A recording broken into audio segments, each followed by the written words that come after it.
你知唔知撈女具體係講咩女仔啊？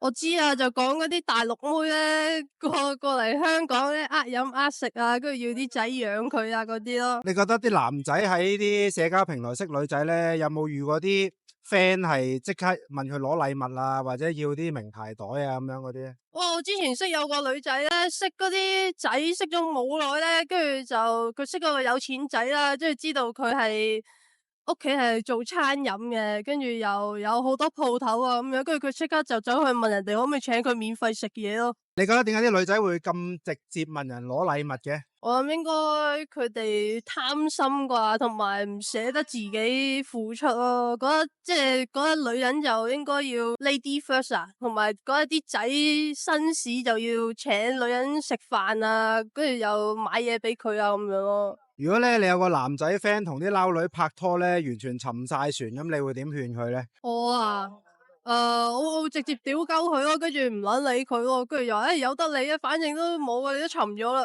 勸唔到啊呢啲。有啲人話咧撈女嗰啲套路好易睇穿嘅，點解你覺得啲仔會咁容易甘願上當俾人呃嘅咧？因為佢戇鳩咯，沉沉船咯，冇噶，我冇啊呢啲戇鳩冇得救噶。你覺得喺撈女嘅行為出發咧，你覺得喺啱拍拖嘅時候，男仔點樣控制個支出，唔好俾人哋過度索取咧？知喎，可能真係好似邊個講咁樣，可能真係要扮窮先得喎，乜都話冇錢咯。